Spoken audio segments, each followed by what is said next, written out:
si je vous retrouve aujourd'hui, c'est pour le bilan du mois de mai. Un bilan que je pensais un peu catastrophique dans le sens où il y a quand même le bac qui approche. Et finalement j'ai lu 7 romans, donc ce n'est pas du tout catastrophique et tant mieux parce que je suis contente, j'ai avancé dans mes lectures de cette année. Je vais vous présenter tout ça et je vais vous parler de chacun de ces livres en espérant que cette vidéo vous plaise. Ma première lecture de ce mois-ci fut Sur les 3 heures après dîner de Michel Quint, publié aux éditions Gallimard dans la collection Scripto. Un roman qui m'a vraiment plu. Il parle du théâtre, il parle de l'amour, ça parle justement de Rachel qui est une adolescente comme moi ou comme vous si vous êtes aussi adolescent. Et elle tombe amoureuse de son prof de théâtre qui est tout de même âgé de beaucoup plus d'années qu'elle. Mais on sent vraiment que ce n'est pas un amour de jeunesse, c'est pas une amourette comme les jeunes qui tombent amoureuses de leur prof de maths ou autre. Non, on voit bien là qu'il y a une passion partagée qui est intense et c'est tellement beau à lire que ça m'a énormément plu. Sauf qu'un jour justement dans l'histoire, le prof de théâtre ne vient pas au cours parce qu'il y a un événement qui survient, un événement perturbateur qui va d'autant plus nous montrer l'amour que peut porter Rachel à son prof et d'autant plus nous montrer que l'amour peut être très puissant et vraiment incroyable et peut vraiment être surprenant. Donc voilà, ce livre m'a vraiment pris au cœur, j'ai vraiment été bouleversée par les événements qui se produisaient et en même temps très touchée de découvrir autant de passion dans cette histoire et ça m'a beaucoup plu. Voilà, donc j'aurais aimé qu'il dure un peu plus longtemps, qu'il soit un peu plus gros parce que là c'est vrai que ça allait très vite, mais tout dans l'histoire était très bien fait, très bien pensé et j'avoue que je dis chapeau à l'auteur d'avoir réussi à me faire ressentir autant de choses en si peu de pages. Puis j'ai lu 4 de Véronique Aroff qui est le 4e tome entre guillemets de la saga Divergente parce qu'ici on retrouve les nouvelles qui concernent Tobias 4, donc il faut lire la saga Divergente avant de lire celui-ci sinon ça n'a pas trop de sens. Et on retrouve certaines nouvelles avec son arrivée justement dans la faction des audacieux. On retrouve ensuite d'autres nouvelles sur son... la suite en fait, ça se suit. C'est presque comme un tome rien que sur lui. Puis à la toute fin on a quelques nouvelles où on le retrouve en compagnie de Triss. Mais elles sont quand même très courtes, c'est juste pour montrer quelques passages du point de vue de 4. Et j'ai trouvé ça vraiment intéressant à lire parce que ça m'a passionné de me replonger dans le monde de Divergente. Bon après ça n'avait rien de plus que Divergente, non c'était dans la continuité, pour moi c'était tout aussi bien que les 3 tomes et je vous le conseille si vous avez aimé les 3 tomes parce qu'on retrouve le style de l'auteur, on retrouve 4 que j'adore comme personnage et justement on en apprend un peu plus sur lui et ça m'a beaucoup plu. J'ai ensuite lu Perdu et retrouvé de Kat Clark, publié dans la collection R des éditions Robert Laffont, qui est un livre dont j'ai fait la chronique vidéo, donc je ne vais pas trop vous en dire dans le bilan. Si vous voulez mon avis complet, n'hésitez pas à aller voir la chronique vidéo, je vous mettrai le lien en barre d'infos si j'y pense parce que ma mémoire laisse à désirer parfois. Et c'est l'histoire d'une jeune fille nommée Fève qui va en fait perdre sa sœur le jour de ses 6 ans, sa sœur se fait enlever et la famille ne cesse les recherches et le jour de ses 17 ans, l'année de ses 17 ans, l'année des 17 ans de Fève, Laurel, donc sa sœur, revient à la maison. C'est juste incroyable, un miracle. Sauf que justement, les miracles, on n'arrive pas facilement à les croire. Et là justement, on se dit mais c'est pas possible, il y a quelque chose qui se cache derrière tout ça. On n'a pas de mal à le deviner, ce qui était étonnant de la part de Kat Clark, mais le livre en lui-même reste juste totalement incroyable. Moi j'étais là, oh je veux le finir, je veux le finir, je veux le finir. Donc j'ai avancé dans ma lecture jusqu'à le terminer et être en mode waouh, c'est encore un livre de Kat Clark qui se termine comme les livres de Kat Clark. Un peu différemment, mais j'ai quand même adoré cette fin. Elle a un don pour les fins et j'ai adoré. Et merci Kat Clark pour ce moment. Je ne peux que vous dire de le lire, d'aller voir ma chronique vidéo si vous voulez vraiment mon avis complet. Mais je peux que vous dire que ça a été un énorme coup de cœur, comme avec chaque livre de cet auteur en fait. J'ai ensuite lu Enfin me direz-vous, Qui es-tu Alaska de John Green, publié aux éditions Gallimard dans la collection Scripto, donc c'est avec les trop jolies couvertures, j'aime trop cette couverture, elle est vraiment sublime. C'est l'histoire de Miles qui va dans un pensionnat, enfin une école fermée, oui c'est ça, oui un pensionnat, c'est exactement ça. Et en fait, il se sépare de sa famille parce qu'il a toujours été un petit peu surprotégé disons. Et là il va rencontrer de nouveaux amis, il va rencontrer Alaska. Et Alaska, c'est Alaska quoi. Comment vous dire que ce roman m'a vraiment plu. J'ai eu du mal à savoir si c'était un coup de cœur ou non. Finalement je le classe quand même comme un coup de cœur parce qu'il m'a vraiment fait éprouver des choses que les romans ne me font que rarement éprouver. Donc il n'y a que les petites étincelles comme celle-ci qui peuvent me dire oui ça c'est vraiment un coup de cœur. Et voilà, ça m'a totalement passionnée quoi. Ce roman est Alaska, surtout Alaska. Parce que Qui es-tu Alaska, c'est vraiment le titre qui va très bien avec le roman. Qui est-elle, cette fille si énigmatique, si lunatique et si incroyable? Je l'ai vraiment trouvée merveilleuse. Elle m'a vraiment... Je l'admirais en fait, alors qu'il n'y avait pas tant de raisons que ça. Parfois on avait envie de la claquer, hein, je vous l'avoue. Mais c'était vraiment ça que j'ai adoré dans tous les personnages de ce livre, c'est qu'ils sont humains, ils ont des défauts et on les aime pour leurs défauts et c'était assez incroyable. Bref, tout ça pour vous dire que c'était une lecture très déroutante. On a du mal à savoir où va nous amener l'histoire, puis on finit par le deviner et là on est totalement choqués. Il a vraiment un don, cet auteur, pour nous traumatiser avec ses romans. Même si là, j'avoue que ça m'a fait... Non, je sais pas comment l'expliquer, mais certaines fois justement je doutais du coup de cœur parce que je savais pas trop. Mais d'un coup il se passait une scène qui m'envoûtait tellement que je me disais mince, c'est incroyable quoi d'être autant passionnée par un roman. Enfin bref, c'était très contradictoire parfois, mais tout ça pour vous dire que ce livre est une merveille, vraiment une merveille. Au niveau lecture, Nos étoiles contraires, j'ai adoré le livre, mais j'ai préféré le film parce que j'ai ressenti beaucoup plus d'émotions. Mais là, Qui es-tu Alaska, je peux dire que pour l'instant c'est le meilleur roman de cet auteur que j'ai lu, donc voilà, c'est vraiment un livre qui m'a scotché. Du début à la fin, j'étais admirative de la plume de cet auteur, bref, je pense que c'est ça en fait.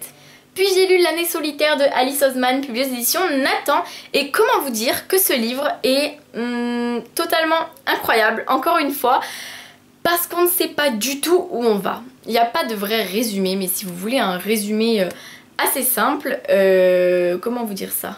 Victoria, c'est le personnage de cette histoire. Je vois pas trop comment vous résumer, mais Victoria, elle va découvrir un post-it avec marqué solitaire.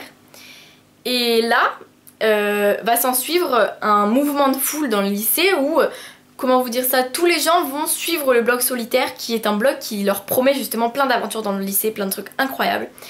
Et l'année solitaire, c'est surtout l'histoire des réseaux sociaux. Encore une fois, en ce moment c'est vrai que j'en lis plusieurs des histoires sur les réseaux sociaux. Mais justement, encore une fois, c'est ce style d'histoire où on montre que les réseaux sociaux peuvent avoir un impact très grave dans la vie et peuvent parfois aller trop loin. Et j'arrive pas à vous parler de ce livre en fait. C'est un roman qui vous parle du passage de l'adolescence à l'âge adulte, tout en restant quand même un peu enfant, parce que quand on a 18 ans on n'est pas encore un adulte, c'est pas parce qu'on a 18 ans que ça y est, on se range dans la catégorie des adultes, point. Non, ça a rien à voir, au contraire c'est un livre qui est totalement déroutant en fait, voilà. Comment vous en parler? En fait on se prend une vraie claque à la fin quand on le termine, je sais pas, on a l'impression que ce livre il nous a donné plein de leçons de vie et ça fait que je l'ai trouvé extraordinaire. Donc je vous le conseille vivement si le résumé vous tente, si vous avez envie de découvrir un livre qui traite des réseaux sociaux mais aussi de l'adolescence, de l'amour aussi, parce que l'amour à l'adolescence c'est pas toujours si facile, de l'amitié parce que l'amitié ça s'en va parfois, enfin bref c'était vraiment incroyable, un mélange de tout plein de choses regroupées en un roman écrit par une jeune fille de 18 ans, donc comment vous dire que ça ne se ressent pas du tout. La plume est vraiment, je l'ai trouvé vraiment très sympathique, j'ai vraiment trouvé le roman très agréable dans tout son ensemble. Je sais pas du tout comment vous parler de ce livre sans m'embrouiller total, mais c'est brouillon, mais j'ai vraiment adoré et je vous le conseille beaucoup. J'ai ensuite lu Cendrillon de Disney, qui est en fait tout simplement l'histoire de Cendrillon, le conte que vous connaissez tous, enfin plutôt le dessin de Disney, le film Disney que vous connaissez tous.